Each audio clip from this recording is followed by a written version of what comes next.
Hello and welcome to another episode of the Scottish Football Show. Here's what's coming up. Another great day at Easter Road. Is the writing on the wall for David? Crunch time for Clark as we head into the final international break of the year. And what's the loudest game you've ever been at?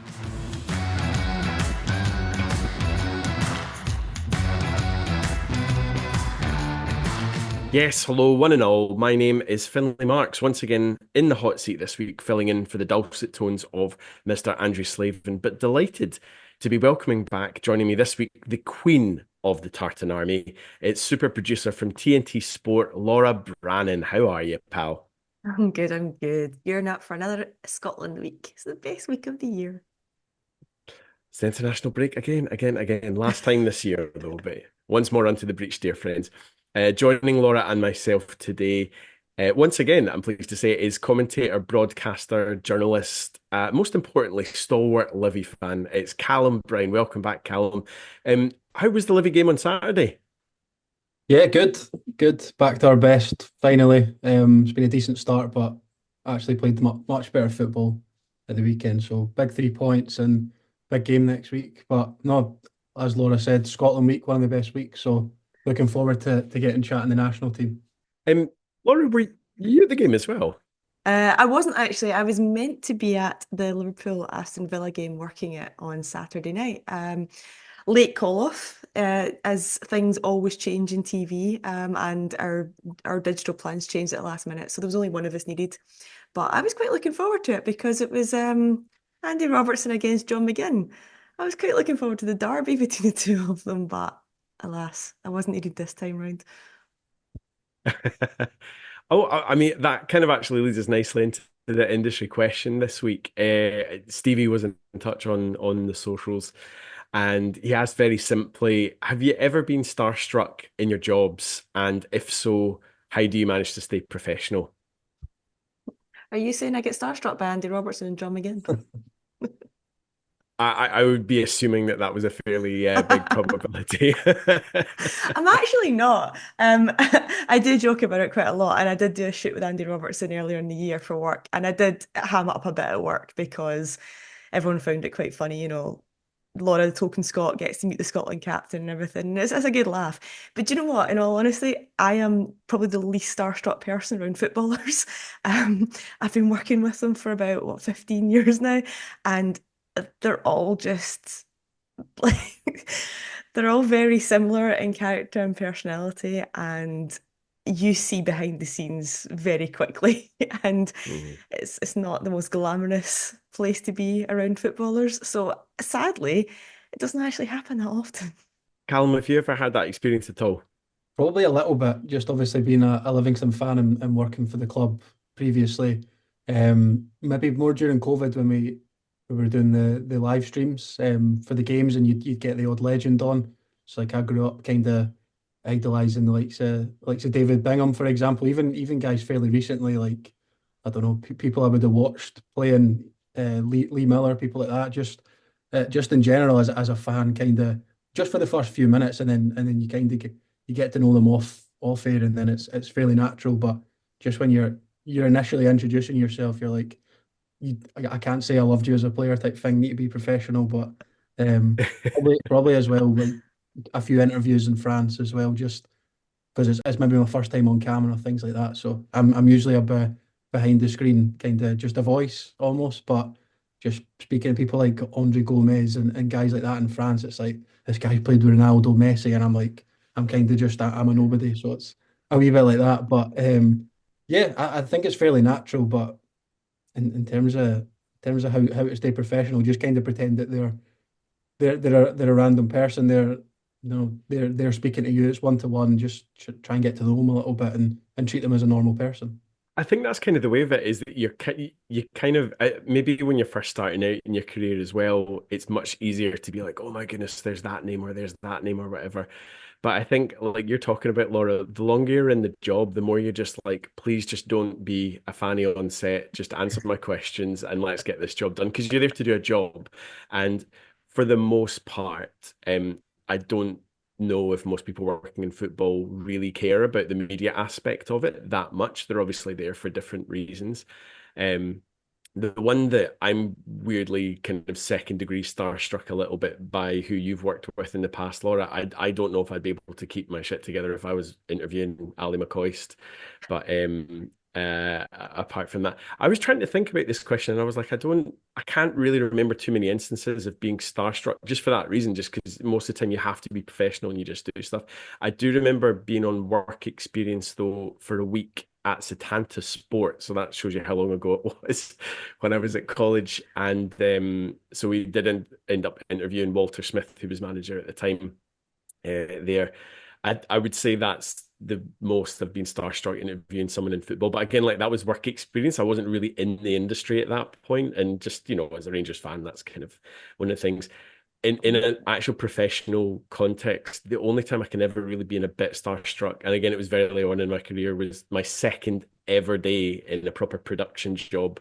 So this would be like 2010. I was interviewing Bear Grylls, who at the time was one of the most famous people on the planet. And again, it wasn't so much starstruck. I was just like, oh yeah, you're really famous. Not that I was like an enormous fan, but I was just like, this is weird. Like this person I've seen a million times on telly's now right in front of me doing this interview, looking for me to do something on this shoot. I was trying to do it, so that was a bit weird. I don't know as well. This is just like another weird, just experience. Like sometimes this stuff happens in football. I don't know if you've got any stories like this as well, Laura, but you and I both worked at Copa 90, and one of the weirdest I was going to say days, but it was actually at night, was a night we were working there, and we all got like an all staff message saying Will Ferrell is filming in London at the moment. He's looking for somewhere to watch the LA Derby.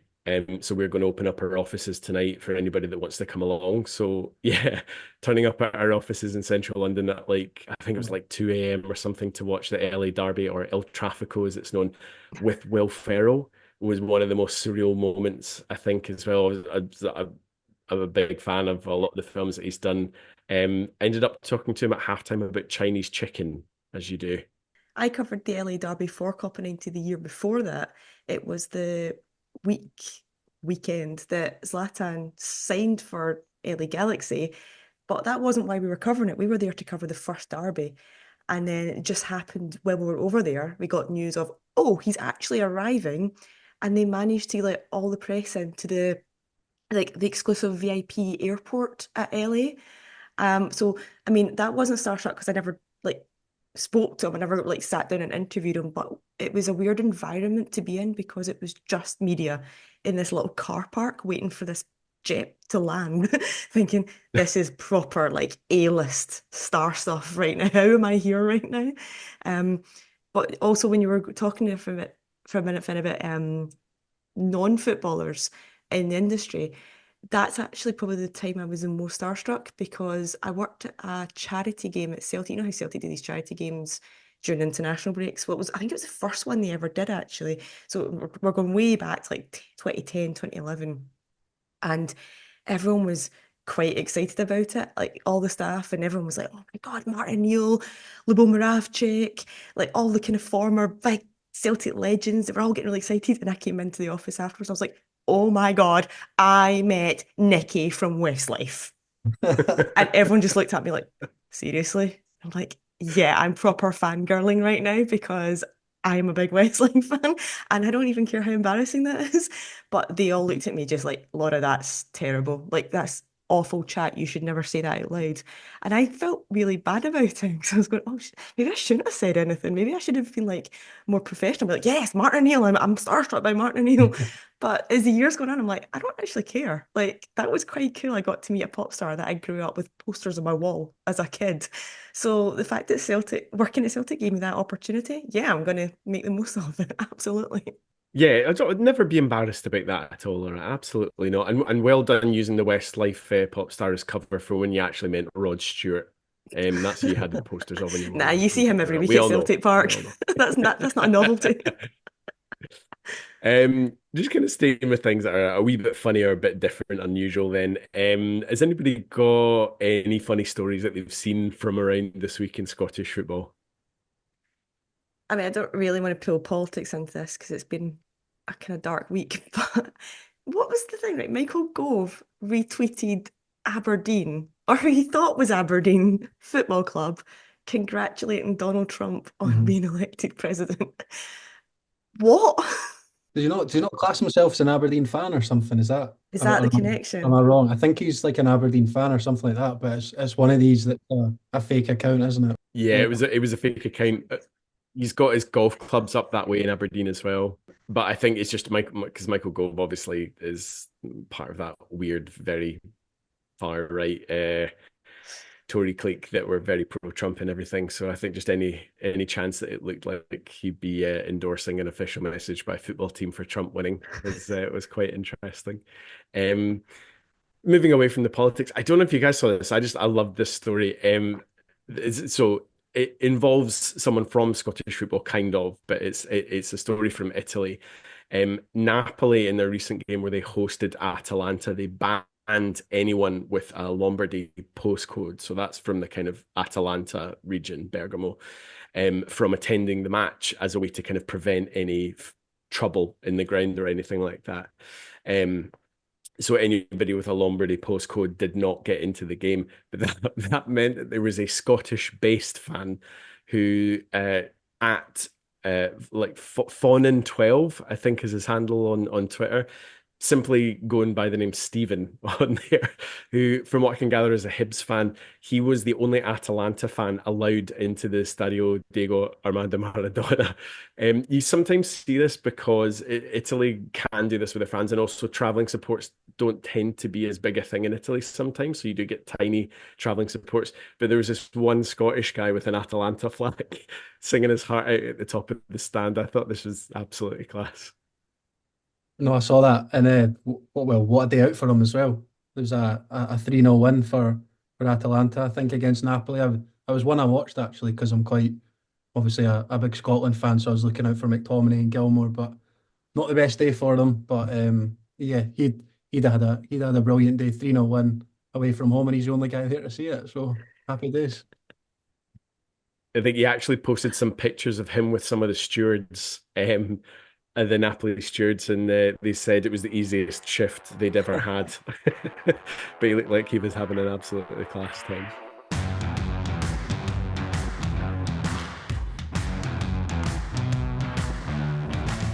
Unbelievable! Motherwell win it right at the death! St Johnstone fans not happy in front of me.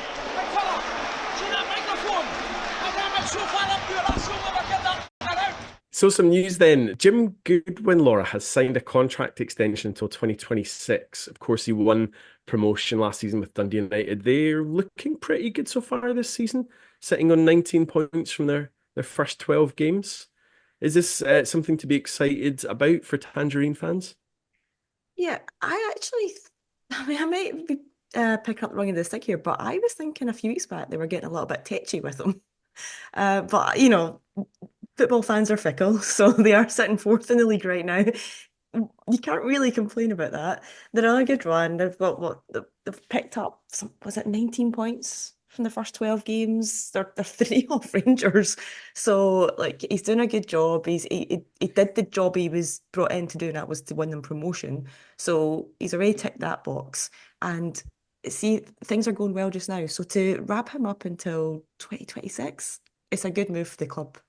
Good news for one current Dundee United manager, then not so great news for a former one. Ray McKinnon this week became the seventh managerial sacking of the season in the SPFL.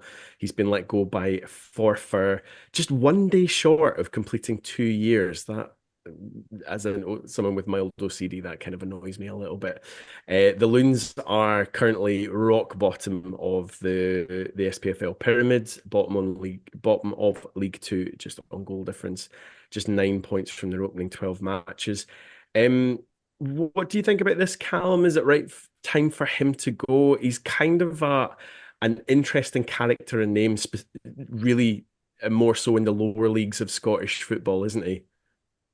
Yeah, I remember him obviously from previously Livingston being in the Championship. I think he was at Dundee United and Raith Rovers in the past, so he's had experience at a good level. It looked at the time like a good appointment, but yeah, you probably it's one of those that obviously don't know too much about it, but if you look at it on paper, the form, they lost 3-0 at the weekend to Spartans at home, so it's a bit of a disastrous one. But yeah, it's never nice to see anyone lose their job, but they're sitting bottom of the league, and I would say East Kilbride probably looking like they'll win the Lowland League again. It's always a bit of a tough one for that, the club 42, if you will, for who's sitting at the bottom. So probably as a fair enough shout looking at it on paper.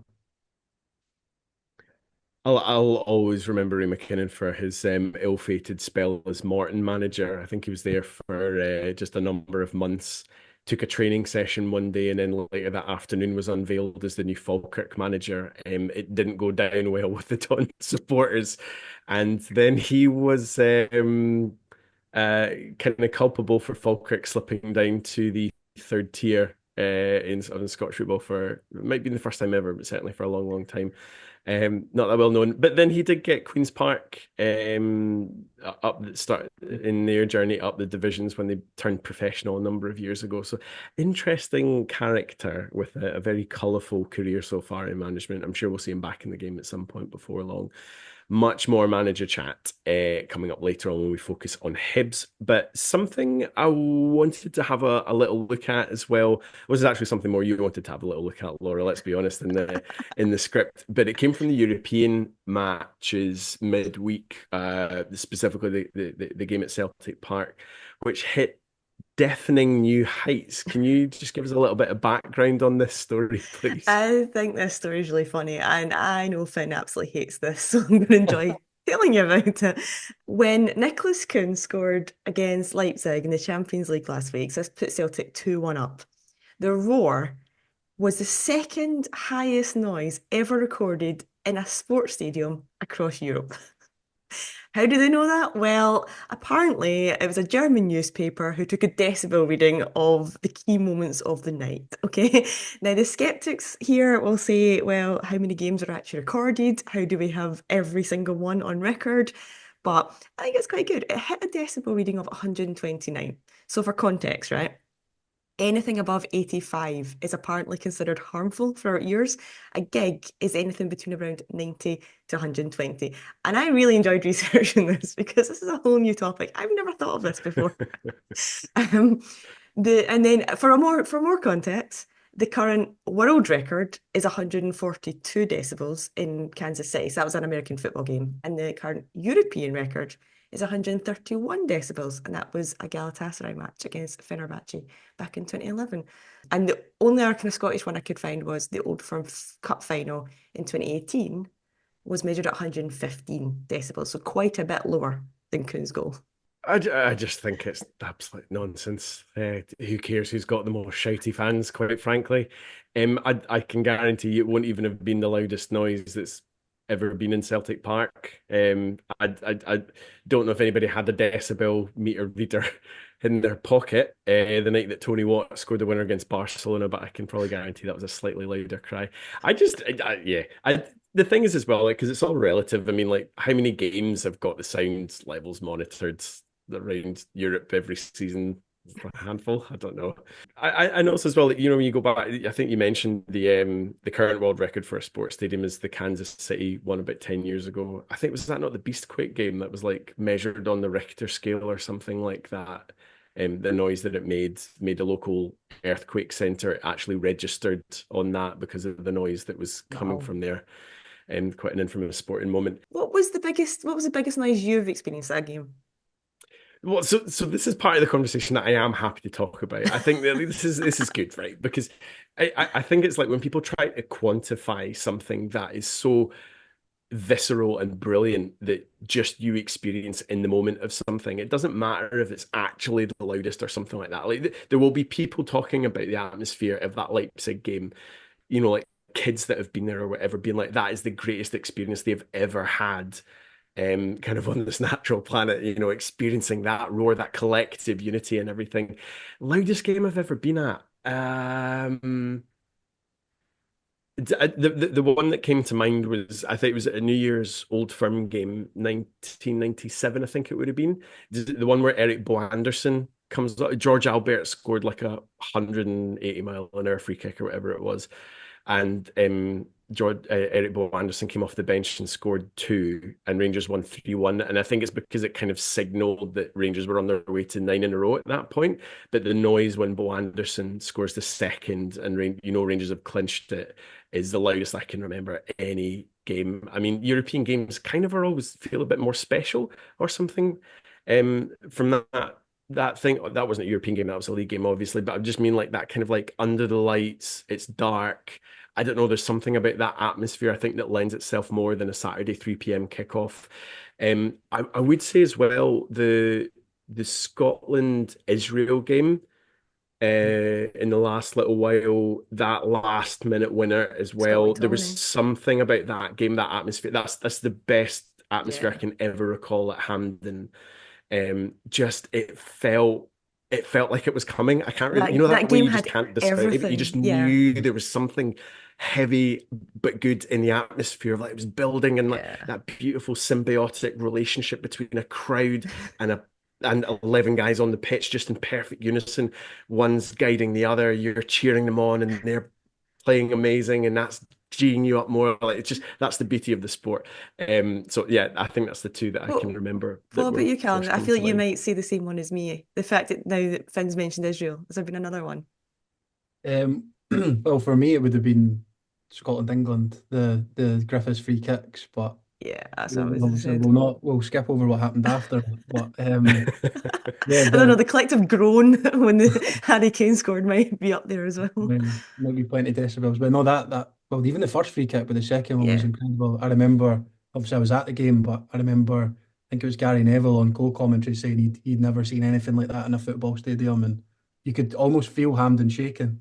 It was the fact that when he lined up for the second one, everyone's like kind of joking, going, not again, not like, lightning doesn't strike twice. And then honestly, I don't think I'll ever forget that moment when it actually went in, because the carnage, I've never experienced a carnage like that in the stands.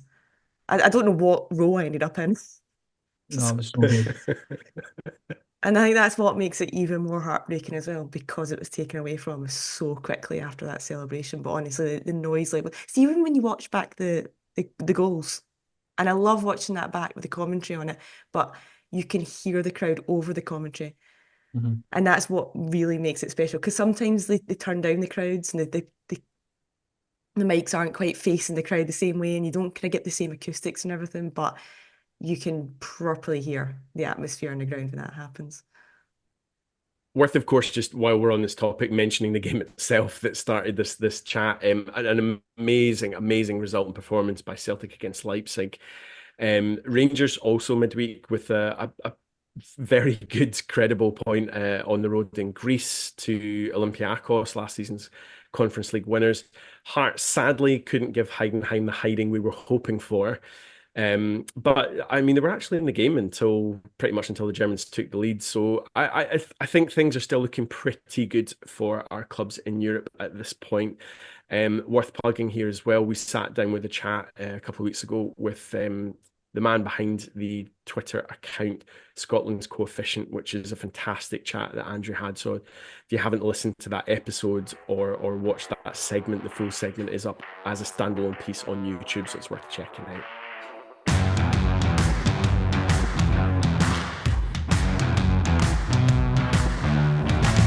Regrets? No, it's good laugh on it. So I didn't find it funny. It's not so sunny on Leith right now as Hibs prop up at the bottom of the Premiership table. David Gray has seen a side pick up just 8 points from their first available 36. They've won just one league game all season. Joining us now to have a chat about this and some other stuff, I'm delighted to say, is the Edinburgh Reporter journalist Callum Napier. Callum, how are you? I'm good, thank you. How are you? Very good, very good. Thanks for joining us on the show. Now, Callum, you've been following Hibs, obviously, this season. Have you noticed a shift at all in the atmosphere at Easter Road recently? Yeah, definitely. I think yesterday was a real turning point as well. There was boos from the moment the second goal went in, half time, the team's coming out for the second half, and then at full time as well. Boos mainly directed towards the sort of boardroom, to be honest. There were still sort of small pockets of support for David Gray, and I think there always will be, given his sort of history with the club. But there was a lot of abuse sort of directed towards Ben Kensel and Malky Mackay sat in the director's box at full time. It almost got quite ugly, to be fair. Well, that was something I kind of wanted to ask on next, because obviously I think it's fair to say David Gray's fighting for his job right now, but there's obviously going to be that element of loyalty there with the supporter base because of his legacy at the club. Does that make things potentially even more difficult, or is there kind of almost a leniency more towards the situation that David Gray's in as manager at the moment? It's difficult. I think that, as I said, there'll always be leniency towards him because of what he's done. But he's probably also sort of helped by the fact that there's been a lot of build-up of hatred towards the board for a while now. The Hibs have been ran pretty poorly the last few years, and they've managed to appoint some pretty poor managers. Their track record's been really bad, especially with signings as well. And I think it's at a turning point now where the fans are just directing all that towards Ian Gordon as well, and then Malky Mackay and Ben Kensel, as I said earlier. There are some fans who have started to, they think the David Gray's time's up, and I wonder whether that change will come in the next few days. But no matter what, his legacy will always be protected for what he's done. But yeah, I think the performances haven't been great. No wins since September, and yesterday, you sort of thought that Hibs could have potentially done to other teams what's been happening to them. They've been really unlucky recently. Performances haven't been too bad, but they've just been conceding late goals. You saw that against Hearts, Dundee United twice recently. And yesterday they deserved nothing, and they got that late goal, well, two late goals, and you thought, well, maybe this could potentially be a turning point. They've not performed well, but they managed to pick up something from the game, and then VAR stepped in, to be fair, correctly and disallowed it. So that really just set everything off, to be honest. That drama was quite something, because I mean we had the missed penalty, and then we had the actual penalty, and then all that right at the end. It kind of feels a bit like when you're down, you're just absolutely down, isn't it? You do not get the luck when you're in this kind of rut. That kind of feeling around the Oh place. yeah, totally. That was what a lot of the chat was, just with other people in the press box yesterday. It just, when your luck's down, your luck's down. When you're performing well or okay, you don't get points. When you're performing pretty badly and you get yourself back into the game, you don't get anything. Yeah, missed penalty. But to be fair, they didn't deserve anything yesterday. It was a really poor performance, the first half especially. David Gray made 3 subs at half time. I think that was quite telling. He brought on players who haven't really had much of a chance recently. And to be fair, they improved slightly. It would have been hard to perform worse than they did in the first half. They created a few more chances, but realistically, St Mirren deserved to win. They were the much better side overall. Seen so many late goals as well against Hibs, equaliser. So games that they would have been winning, 2 points dropped repeatedly. What, Dundee United, Hearts, Kelly, Dundee. There was also that collapse as well, the Dundee United game that they were 2-1 up and then lost 3-2. What do you put this down to? Is it like a lack of concentration at the end of the game, or is it a lack of fitness? Is there problems there in the kind of coaching side of things? I think a lot of fans, they've directed that towards David Gray's substitutions. Now, Hibs might have been 1 goal, 2 goals up, and David Gray's decided to make some negative subs, brought on some defenders, and will look to protect that lead, which when you're under pressure is understandable. But with 20 minutes to go, it just invites pressure, and Dundee United was the perfect example of that. And then ill discipline as well has really cost them. Joe Newell got sent off against Dundee United. It was Kukarevich last week as well. And yeah, when your luck's down, your luck's down, and ill discipline and maybe a lack of concentration as well. It's just, when you mix all that together, it's just a recipe for disaster. Now find themselves bottom of the table going into another international break. It's not good signs. Do you think there's maybe with what's happened with other managers, do you think there's a case of perhaps keeping with David Gray because of, as I say, what's happened with others? So I'm looking at, for example, Sean Maloney wasn't too long in the job, December 2021 to April 2022. Heckingbottom before him, I think, was around 6 months as well. I'm looking at Lee Johnson, even Nick Montgomery wasn't a full year, I don't think, either. So is there a case of maybe giving a manager, obviously results are bad at the minute, but is there a case of previously it's looked a lot of we're not getting results short term. We need to start getting results. But is there a case of we're maybe going to try and stick with them for a longer period and something like that? No. Well, that's the thing. They can't all be bad managers. And it's difficult. Do you stick with him? I personally think Sean Maloney should have got longer. He was only 6 months in the job. That's just not long enough to implement a style. Some people say Nick Montgomery should have. He was sacked at the end of last season. He perhaps should have been given the transfer window because did look like he was starting to implement a style, albeit results weren't there. It is tough. I think fans have started to realise that as well. So no matter who they've got in charge in the dugout, it's the board level where the issues are. Poor recruitment, and that it comes from the top down, and I think that's what a lot of fans are saying now. Just it's changing the manager short term might be the right thing to do. Long term, there needs to be changes further up if they're going to improve. Well, this is one of the things I wanted to ask about just off the back of Callum's question here. What can realistically change there in terms of the way the club approach things? Because you've got this incredibly passionate supporter base that historically is such a big club in Scotland. Is there maybe something for looking at, I don't know, like the way that Aberdeen have gone about things over the last number of years in trying to sort out the stuff off the field first and then setting the ground more solidly for somebody to come in and implement a full style on the football side as well? Yeah, it's been a very scattergun approach, as you kind of touched upon there. I think there's still players hanging about the squad that were signed by Lee Johnson who are on long-term contracts until the end of this season. They know that they're not going to be involved.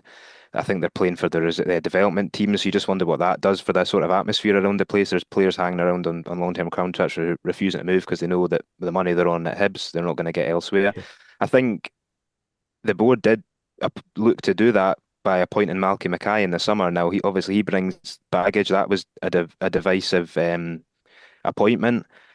It was maybe sort of 50-50 between fans who never wanted him and fans who were maybe sort of willing to look past the baggage that he brings because he's experienced and might be able to bring in some signings. They were told that he's knowledgeable on British football. He'll have contacts, but now this summer transfer window, majority of the signings so far haven't lived up to what was expected. So now you find that a lot of them have turned on him now as well. I think he would have been that appointment to bring some sort of stability above the manager, but you just wonder how long he's going to be in a job now as well, because the fans is pretty toxic towards him as well.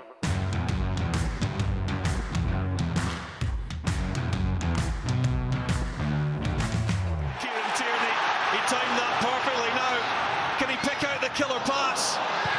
There's McTominay! Oh, what a hit from Scott McTominay! Listen to this place! Hampden Park is rocking once again! This international break, of course, is the last two games in our Nations League campaign. It's been fairly tumultuous so far. This will determine whether or not we get to the playoffs / stay in League A / go down to League B.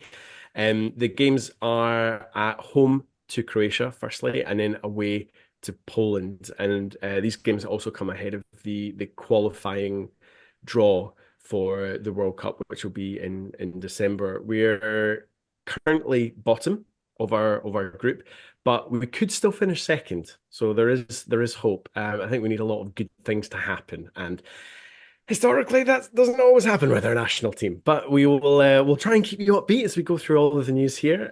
Maybe one of the most interesting places to start, Laura, could be around Cieran Slicker, who is receiving his first call up to the senior squad. He's 22 years old, quite young for a goalkeeper, but he's never actually played a senior league game. Is this slightly troubling for us? Yeah, I was a little confused actually when I was looking him up. So I didn't know much about him. I know he's played in the youth levels for Scotland. Can't say I've followed his career apart from that. He's currently at Ipswich Town, right? He qualifies through his Scottish dad and grandparents, and he's represented Scotland at all youth levels.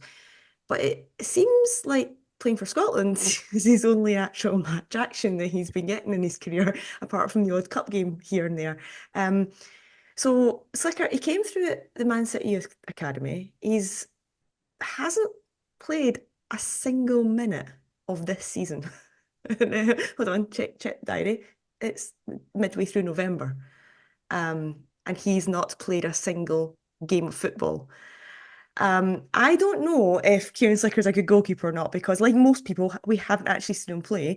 But this, and I'm not against him if it's a case of, we're looking to the future, we're trying to bring in a third keeper and blood him into the group and get him used to everyone. Absolutely, that's fine. But my question is more, if we're going to call on a keeper who doesn't play football, what is wrong with Liam Kelly and Xander Clark, who have typically been our second and third choice goalkeepers and are not currently playing football right now? Why are we now going to another option? Yeah, it's a good question. It probably is that the fact that they aren't playing, but I mean, as we'll go through the squad in a minute or two, there are other players that are starting for Scotland that aren't playing at club level. When you look at Ralston, Hanley, perhaps. I don't know. It is a strange one. I agree with you. If it's a case of a look into the future, then great. Because I think for me the goalkeeper position's always kind of been a problem area for Scotland.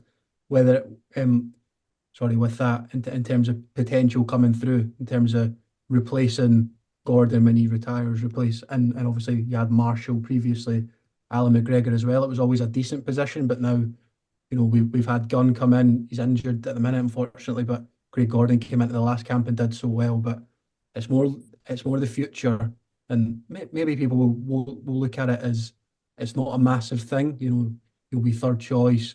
But you're looking at second choice as well as Robbie McCrory, who's at Killie. It's not another phenomenal goalkeeper, albeit he's had a decent couple of games this season. Notably that clean sheet against Rangers for Kilmarnock. But yeah, it is a strange one with Slicker. You want him to get it on loan, but he's clearly a goalkeeper that's rated highly. I think at youth level, obviously you're not horrendous if you're coming through the academy at Man City, and I think Ipswich recently tied him down to a deal until 2028. So they obviously kind of value him quite highly. But yeah, it is definitely a concerning one for sure. But I don't know. It's probably more a concern for me long term than it is short term, unless obviously disaster was to strike and Gordon was injured, for example. Is this a problem that's potentially of Clark's own making? Because we've even talked about on the show before, a lot of the frustration of even in friendlies not utilising the squad. Yeah, that is a fair point. I'd often that's I mean I'm a big advocate of Steve Clark personally, but I think that used to be my criticism of him. Even I look at people like Lewis Ferguson, who used to rarely get a chance off the bench, even in friendlies, and he was always quite cautious and reserved with his substitutes in friendlies and who he'd start. But yeah, certainly the goalkeeper situation would always kind of frustrate me. Like, why does the starting goalkeeper need to play this game in a friendly? And it's a weird one because as I was going to say there, you'd probably have the scenario of, God forbid, if Gordon got injured or had to pull out the squad for whatever reason. I don't think that'll happen. I don't think it'll be a massive deal short term, as I say. But if that was to happen and Gunn's out injured, you're probably looking at, you would maybe need to draft in a Kelly or a Clark, and they would go from not being in the squad to probably even first choice, purely because they've been capped. McCrory's not been capped, Slicker's not been capped, and Kelly and Clark both have, albeit I think Liam Kelly's got one, Xander Clark maybe two or three when Gunn was injured in the towards the end of the Euros group stage. So yeah, it is a really difficult situation. But as I said, I'm more worried long term and try to talk myself out of Craig Gordon getting injured here. But yeah, Craig Gordon was excellent if we look at positives in the last camp. So he's got the gloves. Even if Gunn was back for me, I think Gordon would keep the gloves given just for that Portugal performance alone. So yeah, 41 going on 21. Honestly, it's like Benjamin Button. He's just reversing because you saw what happened against Finland, where he came on for his big goodbye at Hampden and collapsed. And everyone just felt a bit sorry for him because he crumbled. We drew the game. We shouldn't have. And it probably was quite embarrassing for him as well when you look back on overall everything he's achieved for him to go out in that manner. So it is actually very nice to see him come back, redeem himself, and as you say, his performance against Portugal was absolutely outstanding. So yeah, I mean, touch every bit of wood around, but please do not get injured, Craig Gordon, because we need you. Just kind of staying slightly with the theme of maybe players that are maybe should be pushing to getting more experience in the team that maybe aren't getting that opportunity. One player that's probably in life for a start at this time after a late call up in October, and was a late sub and played very well in the for the short time he was on against Portugal at home, is Nicky Devlin. Is there an argument for him potentially even to be coming in as the starting right back? Because Max Johnson started away to Dortmund in the Champions League recently. What does that boy have to do to get a call up? But you've got Anthony Ralston, and this is not putting any blame on Anthony Ralston. I think he always tries his hardest when he's brought in, not questioning his ability or anything else, but just in terms of, he started 2 games this season for his club. Whereas with Nicky Devlin, you've got a guy who I think's been a really good, consistent performer for a number of years. Obviously, Callum, you'll have seen him playing at Livy. But I think when he was there, he was one of the most consistent performers in the whole of the top flight, I would say. I thought he was excellent the last couple of seasons. It really deserved and earned his move to Aberdeen, and he's been excellent there since he's come in. Is there a shout for him that he should be starting ahead of somebody like Anthony Ralston in that right back area? I'm not sure. I think would I like him to start? Yeah. I think he did his chances no harm with that cameo appearance, the block against Portugal, and he's just, I believe, been given Player of the Month as well for October in the Premiership. So I mean, he's been flying. He got that goal on TV as well against Rangers and Aberdeen, flying high at the top of the table. So I certainly wouldn't be against it. Do I think it will happen? Probably not.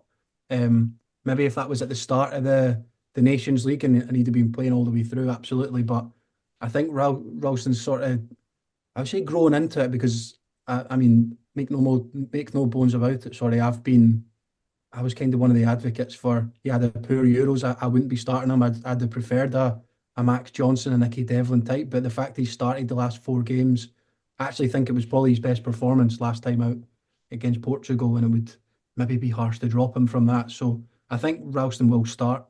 But Devlin's proven that he's a more than capable kind of deputy backup, and maybe if it's a game each, I don't know, but they are big games, and maybe the fact that the Ralston's played for Celtic in big games and Champions League perhaps is what maybe just puts him ahead. But I would not be against Nicky Devlin getting called up. As you said, watched him all the time at Livingston. He was Livingston captain, had the pleasure of dealing with him a lot, and great guy, and what he's gone on to do is incredible, and delighted for him. So great to see him in the squad again, but I'm not sure if it'll just be as a potential late substitute again to see a game out or what. So for me, probably harsh to drop Ralston given his Portugal performance. He started to grow into it a little bit.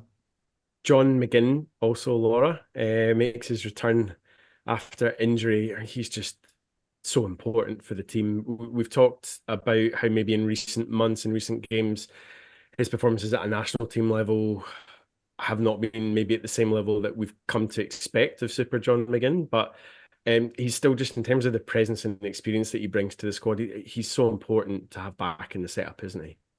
Yeah, I think the break actually is a blessing for him. He played a stupid amount of games last season for Aston Villa, with him being in Europe, with them fighting at the top end of the Premier League as well. I think it was something like over 50 games across the season. It was just stupid numbers. And then he goes straight into Euros. It doesn't perform. And he's suffering for it. So I think having, what was it, a month, 6 weeks, whatever it was, off is actually the best thing for him. Hopefully he's recharged. Hopefully we get glimpses back of what we know and love of John McGinn, because we haven't seen it recently. But as you're saying, yeah, it's his presence as well. I mean, he's vice captain. He's one of the biggest personalities in the squad as well. You you need these characters around to be able to pull you through these massive games against huge players. And his experience and his character is invaluable. We'll move on just in a wee second from the squad stuff, but one final point I wanted to raise up was, I mean, firstly, actually, Tommy Conway, 3 goals in his last 4 games for Middlesbrough, and Ben Doak's also been doing pretty well there. There might be a shout for him, maybe to be even getting a nod ahead of someone like Lawrence Shankland in the pecking order, who's only got 1 goal all season in 17 matches. But Tommy's teammate at Middlesbrough, of course, this season is Ben Doak, and there's been quite a bit made at the fact that he's kind of just starting to make his senior appearances now. I think he's had racked up about 13 or so, and he's pretty much part of the furniture now for the Scotland national team. And then you look at someone like Lennon Miller, who has almost 3 times the amount of games that Ben Doak has, and who's a different position. He's a captaining Motherwell now, and he's still kind of traipsing around in the under 21s. What's the disconnect there between, because even Steve Clarke in his press conference when he was announcing the squad was talking about it's crucial for young players to develop at club level and everything. Ben Doak seems to get in straight away. Is that because he's playing for an English team or at a perceived higher level than Lennon Miller, who's doing it week in, week out, leading the line in every single possible way for Motherwell? And how does that work? How's that fair? It's an interesting point. If you say it's an English team versus a Scottish team, maybe getting the experience at Motherwell isn't quite as valuable as getting the experience at a team like Middlesbrough. I wouldn't agree with that personally. It could come down to personalities. Steve Clarke will know each of these boys individually, and I don't think it's just a case of saying it's Ben Doak or Lennon Miller, because I mean they are very different players and it's different roles, but I can see the comparison because of the age there. But maybe I'm second guessing here, but maybe it's a case of Lennon Miller's maybe just not in the right maturity levels for stepping up to the first team. And again, I mean, I'm playing devil's advocate here because he gets involved, he gets the experience, he gets to know the situation of being around the first team and the kind of senior level of it all. Look, this is a boy that's going to go far. We all know that. He captained Motherwell in the semi-final of the League Cup just last week. He walked out his team at Hampden. That alone was a massive step for him. Every single game he's gaining experience and he's becoming more and more headstrong with each passing week. So I know this is the thing that as Scotland fans we get into this habit of just calling for the next big name and the player who's maybe doing well at this moment. And we've had this all through the years. Been like Jordan Rhodes, remember, had a song. He did absolutely nothing for Scotland, and the fans absolutely adored him. We've got Ryan Gauld as well. People were singing his name for about 6 years before he even got called into the squad. Fans love to create a hero before he does anything actually on the pitch to create himself a name for himself. And I feel like this is kind of happening with Miller here. It's a very well populated area of the squad as well. We don't actually need his position right now. We're not desperate there, so I can understand why Clark's not as desperate to rush him in and get him ready.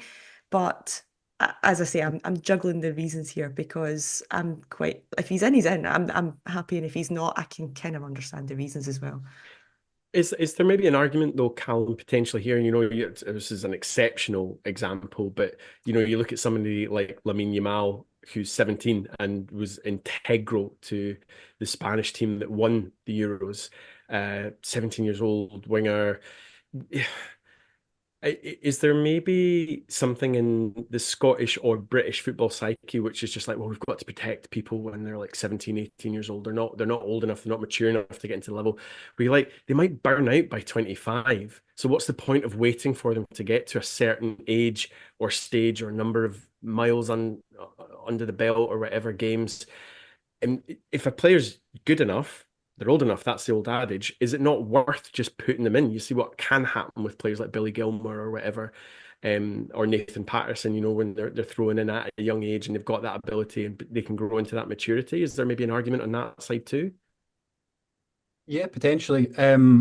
obviously I always see the sort of the Yamal discourse and stuff, and if he was Scottish, he wouldn't be playing and stuff. But I mean, I think he would if Scotland had the kid at Barcelona, for example. But or obviously, I know you're not directly comparing it's Barcelona Motherwell type thing, but I think Doak is a fair comparison with him, and for me, it's purely down to the position as Laura touched on Mm.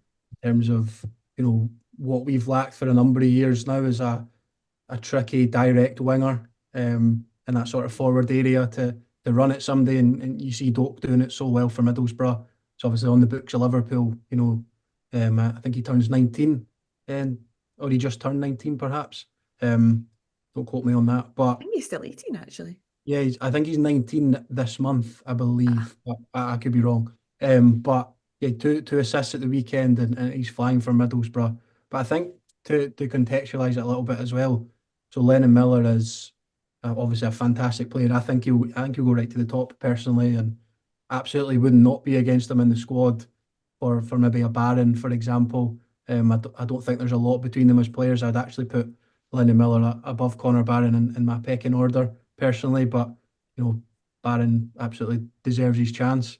I think just to contextualise it, as I say, Miller has been called up for the Scotland under-19s, and I get why maybe people would see that as a demotion because he's just been playing for the 21s, but I believe it's just 3 one-off games to try and get them to the under-19s Euros. So Lennon Miller obviously qualifies, he's 18, and I heard his dad, obviously Lee Miller, who was previously mentioned by myself in terms of being starstruck. Lee Miller was actually saying Lennon wanted to play in these games. He wants to, kind of roll the sleeves up and dig in for his, players that he maybe wouldn't have played with. But his age group, it is his age group. He's been playing above himself for so long, but he wants to go in and play these games. And there's obviously the argument if he comes in, I don't think he would personally play. But so he's going to go away, get 3 games under his belt, hopefully try and carry the under-19s to a major tournament, which would be great for the country.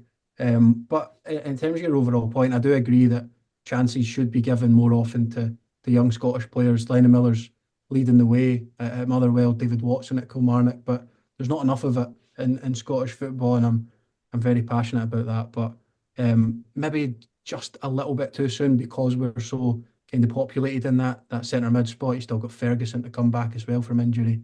But 2 great young players we've got on our hands, and maybe Miller's been a bit overprotected. I don't know, but I'm looking forward to seeing Doak, Tommy Conway, players like that, the next generation and forward players that we've missed.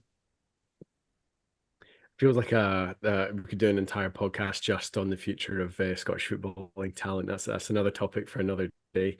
Moving on, just looking ahead to these games, friend of the show, John Bleasdale, who's been on a number of times before, he caught up with Polish football expert Ryan Hubbard during the week, and this is just a little snippet of their conversation. This is what he had to say ahead of Monday's fixture. You mentioned Lewandowski there. I think a lot of us were surprised that because I think Scotland fans were thinking, right, we're going to come up against Croatia, Modric is going to move on. Coming up against Poland, Lewandowski is going to move on. Neither have happened. Were you surprised that Lewandowski decided at the age of 37 to carry on, considering he's at Barcelona, might want to prolong his club career a wee bit longer? I think the move to Barcelona, it did sort of feel like he was coming to the end of his career, and with Szczęsny moving on as well at the same time at the end of the Euros, it sort of felt like it would be the right time for Lewandowski to. But equally, he's not exactly, he's not, his form isn't dropping off a cliff or anything at Barcelona. So Poland don't need to drop him. Poland don't need to think about him leaving just yet. They probably still get a year or 2 more out of him. Yeah, I think maybe the lure of the World Cup has probably proved a lot to keep him going. One more shot at the big stage before he, because you'd assume at 39 he'll retire.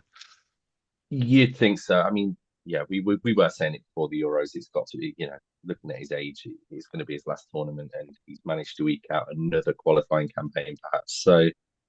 So yeah, he's the captain, he's the leader, he's the most famous football player to ever play for Poland. So he's doing a Cristiano Ronaldo, he's doing what Ronaldo's doing, and seems to be dragging it out as long as possible. And who can blame him? And to be honest, yeah, I think Poland need him at the moment. Yeah, I just hope Lewandowski's a wee bit more humble when he comes off the pitch if Scotland do manage to get a result in the Warsaw next week. Or Ronaldo's hand and meltdown will never not be hilarious. You can hear that full interview on John's podcast, the Scottish Football Forum podcast. I definitely recommend listening to the full thing. There are lots of interesting tidbits. We'll get to the permutations bit just in a second because I know you live for that shit, Laura. But I just wanted to quickly ask Callum, this is kind of the cool part about being involved at this level of the Nations League. You know, we've just had Ronaldo visit Hampden. We've got Luka Modric coming back again, and obviously we've faced up against Lewandowski a number of times. But I mean, this is the cool thing about being involved at this level. They're really difficult games, though. How do you see the actual games going? Do you feeling confident ahead of this doubleheader? Yeah, I think there's every reason to be positive. I'm always probably glass half full when it comes to Scotland, and a lot of the nation aren't. But it is what it is. Croatia are a very good team. You know, there was talk last time when we played them at the Euros that they're aging and all of this stuff, but still got top players. Modric, you look at Kovacic, your Man City, players like that, and Poland obviously have that sort of main focal point with Lewandowski, the superstar, and we've always kind of spoken about why do we not have this superstar? You know, you look at even nations like Sweden with Zlatan Ibrahimovic, Slovenia have started to get one now. Benjamin Šeško coming through. Like, where's our number 9 star player? But actually, we're recording this on Sunday evening, and Scott McTominay's just put Napoli in front away at Inter Milan. So there's our superstar there. So maybe they'll be starstruck coming up against him. Who knows? Let's hope so. Let's definitely hope so. Don't get Laura started on McTominay. We'll be here for another couple of hours talking I might be about starstruck if how I met awesome McTominay. Laura, can you just give us a quick breakdown of the permutations? What can actually happen here? What's best case scenario? What's worst case scenario? What ideally do we want to happen after we play these 2 matches? Ideally, can we win 2 games, please? That would be nice. Win any game of football would be nice. So, we're currently bottom of the group, 1 point from the 4 games we've played so far. So if we stay there, it's quite simple. We're relegated to League B. Personally, speaking, don't think that's the worst thing in the world. I think it could very much help us in the long run when it comes to qualifying for the Euros through the back door again. But so let's not cry over it if we finish bottom. If we finish 3rd, we go into the relegation playoff, which, personally speaking, I don't know about you guys, but that feels like utterly pointless games that they sandwich into the March fixture window. It would mean that we would get into a smaller group for the qualifiers. So instead of playing actual real qualifiers in March, we would play these relegation playoff games, which is just, who wants to be a part of that? That's just stupid. So I think it's really a case of 2nd or 4th. Please don't give us 3rd. If we finish 2nd, yes, it is actually still possible. We would go into pot 1 for the qualifying draw. Obviously, that is the best case scenario here. We can finish 2nd if we beat Croatia by a better score than the 2-1 they beat us by. I'm really worried that last minute goal will be taken away from us. And the fact that we didn't draw that game in the last minute, that's gonna haunt us probably. But yeah, if we beat Croatia by better scoreline than 2-1, and Croatia lose to Portugal and Scotland beat Poland in the Monday fixture, then we'll finish 2nd. Easy peasy, Why not? Why not? We haven't won a game in about 5 years. So Doable. That's doable. no, it is doable, to be fair. It is. I'm looking forward. To be fair, the way we played against Portugal, the atmosphere that night, I felt it really switch at Hampden. Everyone was quite kind of meh going into it, and then by the end of the game, everyone was really fired up again. So, yeah, if we can pick up where we left off, it's absolutely doable. Yes, it's been 4 good performances, albeit we haven't had the rub of the green maybe, and haven't had that luck on our side. You mentioned that the Croatia goal was disallowed at the last minute, but we've started to gather a little bit of momentum. Obviously, you could look at it as 1 point from 4, but that Portugal result at home, the 0-0 draw, was very good. So we do have, as much as a draw can get you, a tiny bit of momentum. But no, buzzing for it. I'll be at Hampden, I'll be in Warsaw, so can't wait. Hopefully 6 points, none for Croatia and none for Poland, and we need that favour from Portugal, obviously, but who knows? Second's doable. Why not? There we go. That's the perfect note to end the podcast on. Told you we'd be optimistic about the national team's prospects. Easy, just 2 wins. Yeah, just go and do it, boys. That wraps up everything for us this week in the show. Thanks to Callum Napier for joining us earlier on to talk about Hibs. Thank you to Callum and Laura with me just now. Yeah, simple as that. 6 points up the road, chips and hame, everyone. Job done. Easy. Now go and listen to something else. Bye.